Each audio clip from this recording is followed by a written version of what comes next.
আসসালামু আলাইকুম রহমতুল্লাহি ওবরাকাতুহ নাহমাদুহু ওয়া নুসাল্লি আলা রাসূলিহিল কারীম আম্মা বা'দু ফাআউযু বিল্লাহি মিনাশ শাইতানির রাজীম বিসমিল্লাহির রহমানির রহিম। আব্দুল্লাহ নামে এক ভাই প্রশ্ন করেছেন, বাথরুমে গিয়ে অনেকে মৃত্যুবরণ করেন, বাথরুমে মৃত্যু কি ভালো না মন্দ জানতে চাই। প্রিয় ভাই আব্দুল্লাহ, আপনার এই প্রশ্নের উত্তরে বলবো যে পৃথিবীতে যতটি প্রাণ আছে প্রতিটি প্রাণকেই মৃত্যুবরণ করতে হবে। সূরাত আলী ইমরানের 185 নম্বর আয়াতে আল্লাহ তাআলা ইরশাদ করছেন, কুল্লু নাফসিন যায়িকাতুল মাউত, অর্থাৎ প্রতিটি আত্মাকে মৃত্যুর স্বাদ আস্বাদন করতে হবে। আমরা পৃথিবীতে যারাই এসেছি আবার এই পৃথিবী থেকে বিদায় নিতে হবে, আমাদেরকে মৃত্যুবরণ করতে হবে। এটা হচ্ছে চিরসত্য বা মহাসত্য, এবং এই চিরসত্যটি কম বেশি আমরা সবাই জানি, কিন্তু আমরা কোথায় মৃত্যুবরণ করব এ ব্যাপারে আমরা কিছুই জানি না। কিভাবে আমাদের মৃত্যু ঘটবে, কোন প্লেসে কোন জায়গাতে আমরা মরব এ ব্যাপারে আমরা কিছু জানি না। এবং সে ব্যাপারে সূরাতুল লুকমানের 34 নম্বর আয়াতে আল্লাহ তাআলা ইরশাদ করছেন, ওয়ামা তাদরি নাফসুম বিআইয়ি আরদিন তামুত ইন্নাল্লাহা আলিমুন খবীর, অর্থাৎ কোনো মানুষই জানে না, কোনো প্রাণী জানে না যে সে কোন প্লেসে কোন জায়গায় মৃত্যুবরণ করবে। এ ব্যাপারে শুধুমাত্র কেবলমাত্র আল্লাহ তাআলাই জ্ঞান রাখেন। ইন্নাল্লাহা আলিমুন খবীর, তিনি মহাজ্ঞানী এবং সব ব্যাপারে তিনি খবর রাখেন। তাহলে কোরআনের এই দুটি আয়াতের মাধ্যমে আমরা জানতে পারলাম যে আমরা প্রত্যেকেই মৃত্যু স্বাদ আস্বাদন করতে যাচ্ছি, আমরা মরবো এটা নিশ্চিত, কিন্তু কোথায় মরবো, কোন জায়গায় আমাদের মৃত্যু ঘটবে, সংঘটিত হবে, এই ব্যাপারে আমরা কিছুই জানি না। এবার যদি আমরা সরাসরি প্রসঙ্গে আসি, সেটা হচ্ছে বাথরুমে গিয়ে যদি কেউ মৃত্যুবরণ করে, হ্যাঁ সেটা হতে পারে, বাথরুমেও কেউ মৃত্যুবরণ করতে পারে। এবং অনেক সময় আমরা শুনেছি যে বাথরুমে অনেকে ইন্তেকাল করেছেন, মৃত্যুবরণ করেছেন। এখন এই বাথরুমে মৃত্যুবরণ করা এটা ভালো কি মন্দ, এটা তিনি জানতে চেয়েছেন। আসলে বাথরুমের ভেতরে কেউ মৃত্যুবরণ করলে এটা ভালো মৃত্যু নাকি খারাপ মৃত্যু, এ ব্যাপারে কোনো হুকুম দেওয়ার বা ডিসিশন দেওয়ার সুযোগ আসলে আমাদের নেই, কেননা এ ব্যাপারে ইসলাম আমাদেরকে কিছু জানায়নি। কারণ নিছক বাথরুমের ভেতর মৃত্যু যদি হয় তাহলে এটা খারাপ মৃত্যু বা খারাপ সাইন, সে জাহান্নামে যাবে, এরকম কথা বলার কোনো সুযোগ নেই। নিছক একটা নির্দিষ্ট জায়গায় কারণ মৃত্যুর কারণে এটা খারাপ মৃত্যু বা ভালো মৃত্যু বলে আসলে কোনো ধরনের সিদ্ধান্তে আসা যায় না। করা যাবে এভাবে যে সে তার জীবনটা কীভাবে কাটিয়েছে। তিনি যদি ইমানের উপর থাকেন, ইস্তেকামতের উপর থাকেন, আল্লাহ এবং আল্লাহ রাসূলের উপর দৃঢ় বিশ্বাসের উপর থাকেন, তিনি যদি সৎ কর্ম করে থাকেন এই পৃথিবীতে, তাহলে তার বিদায়টা, তার মৃত্যুটা ভালো মৃত্যু হয়েছে বলে আমরা প্রবল ধারণা রাখতে পারি। কিন্তু কে জান্নাতি হবে আর কে জাহান্নামী হবে এ ব্যাপারে শুধুমাত্র আল্লাহ তাআলা ডিসিশন দিতে পারেন। এক্ষেত্রে অনেকে একটি হাদিসের মিস ইন্টারপ্রিটেশনের কারণে এই ধরনের ধারণা করে থাকতে পারেন যে হাদিসটি সহিহ বুখারীতে এসেছে। আল্লাহর হাবিব সাল্লাল্লাহু আলাইহি ওয়াসাল্লাম বলেছেন, ইন্নামাল আমালু বিল খাওয়াতিম, অর্থাৎ মানুষের কর্মফল নির্ধারিত হয় তার শেষ কাজের উপর ভিত্তি করে। তার শেষ জীবনটা যদি ভালো হয় তাহলে তার মৃত্যুটা ভালো হয়েছে বলে ধরা হবে। এই হাদিসের মিস ইন্টারপ্রিটেশনের কারণে অনেকে হয়তো ধারণা করতে পারেন যে বাথরুমের ভেতরে কারো মৃত্যু ঘটলেই সেটা খারাপ মৃত্যু। আসলে ব্যাপারটি এমন নয়। হাদিসে যে বিল খাওয়াতিম বলা হয়েছে, এর ব্যাখ্যা এসেছে যে বিল খাওয়াতিম মানে হচ্ছে মা ইয়ামালুহু ফি আখিরি হায়াতি, সে তার শেষ জীবনে কি কাজ করেছে সেটার উপর ভিত্তি করে তার মৃত্যুটা ভালো নাকি খারাপ এটা নির্ধারিত হবে। অনেকের এমন হতে পারে যে জীবনের শুরুতে তিনি ইসলামকে মানতেন না, আল্লাহকে বিশ্বাস করতেন না, কিন্তু শেষ জীবনে এসে তিনি বিশ্বাসী হয়েছেন, তিনি সৎকর্ম করেছেন এবং সেটার উপর অটল থেকেই তার মৃত্যু হয়েছে। সেক্ষেত্রে আমরা প্রবল ধারণা করতে পারি এবং আশা করতে পারি যে তার মৃত্যুটা ভালো হয়েছে। কিন্তু নিছক বাথরুমের ভেতরে যদি কারো মৃত্যু ঘটে এই কারণে এটা ভালো মৃত্যু নাকি খারাপ মৃত্যু সেই সিদ্ধান্তে আসা যাবে না। তবে কোরআন সুন্নাহ আমাদেরকে কিছু আলামত বা সাইন দিয়েছে। এই সাইন বা নিদর্শনগুলো খেয়াল করে আমরা বুঝতে পারি যে কারো মৃত্যুটা ভালো মৃত্যু হয়েছে নাকি খারাপ মৃত্যু হয়েছে। সেক্ষেত্রে শুরুতে আমরা আলামাতু সুইল খাতিমা, কারো মৃত্যুটা খারাপ কিনা বা মন্দ মৃত্যু বা মন্দ বিদায় কিনা সেটা আমরা শুরুতে শুনবো। সেক্ষেত্রে আমরা যদি কোরআন সুন্নাহর দিকে তাকাই তাহলে দেখব যে কোরআন সুন্নাহ আমাদেরকে জানিয়েছে কেউ যদি আত্মহত্যা করে মৃত্যুবরণ করে তাহলে এটা আমরা বলতে পারি যে এটা একটা খারাপ মৃত্যু ছিল।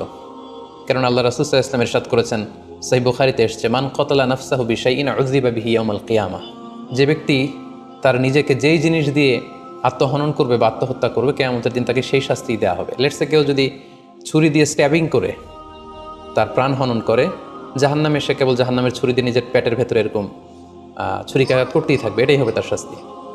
কেউ যদি বিষ পানের মধ্য দিয়ে সুইসাইড করে তাহলে জাহান্নামে তার শাস্তি হবে জাহান্নামের বিষ খেয়ে খেয়ে সেই কষ্ট বা শাস্তি ভোগ করবে। কেউ যদি গলায় দড়ি দিয়ে বা ওড়না পেঁচিয়ে গলায় ফাঁস লাগিয়ে সুইসাইড করে তাহলে আল্লাহ রাসূল সাল্লাল্লাহু আলাইহি ওয়াসাল্লামের হাদিস অনুযায়ী জাহান্নামে সে গলাতে শুধু ফাঁস লাগাতেই থাকবে। তাহলে আল ইন্তিহার মানে সুইসাইড, আত্মহত্যা করে যদি কেউ মারা যায়, সেক্ষেত্রে আমরা বলতে পারি যে এটি খারাপ মৃত্যু ছিল, মৃত্যুটি ভালো ছিল না। তাছাড়া কোনো ব্যক্তি যদি কবিরা গুনাহ সম্পাদন করা অবস্থায় ইন্তেকাল করে, লেটসে কেউ মদ পান করা অবস্থায় তার মৃত্যু ঘটেছে, কিংবা ব্যভিচার করা অবস্থায় তার মৃত্যু ঘটেছে, কিংবা কারো উপর সে জুলুম বা অত্যাচার করছিল, এরকম বড় কোনো কবিরা গুনাহ সম্পাদন করা অবস্থায় যদি কারো মৃত্যু ঘটে যায়, সেক্ষেত্রে বলা যেতে পারে যে মৃত্যুটি খারাপ ছিল। পাশাপাশি বাবা মা যদি কোনো ভ্যালিড কারণে সন্তানের অন্যায়ের কারণে সন্তানের প্রতি রেগে থাকেন এবং ওই অবস্থায় যদি সন্তানের মৃত্যু ঘটে, তাহলে এটি একটি খারাপ মৃত্যু ছিল বলে ধারণা করা যেতে পারে। এবং স্বামী যদি তার স্ত্রীর প্রতি রেগে থাকে কোনো স্ত্রীর অন্যায়ের কারণে, এবং সেই অবস্থায় যদি স্ত্রীর মৃত্যু ঘটে, তাহলে এই মৃত্যুটি মন্দ মৃত্যু বা খারাপ বিদায় ছিল বলে আমরা ধারণা করতে পারি। সবশেষে বলবো যে কোনো ব্যক্তির মৃত্যুতে যদি গোটা মুসলিম উম্মাহ, মুসলিম কমিউনিটি আনন্দ প্রকাশ করে, উল্লাস করে, এটাও ওই ব্যক্তির খারাপ মৃত্যু ছিল বলে ধরে নেওয়া হবে। কারণ সবাই তার অন্যায় থেকে, অত্যাচার থেকে, তার অনিষ্ট থেকে বাঁচার জন্য চাচ্ছিল, তার হাফ ছেড়ে বেঁচেছে। সো মুসলিম উম্মাহ যদি, গোটা মুসলিম উম্মার ভালো লোকরা যদি কারোর মৃত্যুতে আনন্দ প্রকাশ করে, তাহলে তার মৃত্যুটা খারাপ মৃত্যু ছিল বলে ধরে নেওয়া যাবে। এই সমস্ত আলামতগুলো যদি আমরা খেয়াল করি, এগুলোর ভিত্তিতে বলা যেতে পারে যে তার মৃত্যুটা মন্দ ছিল, তার বিদায়টা খারাপ ছিল।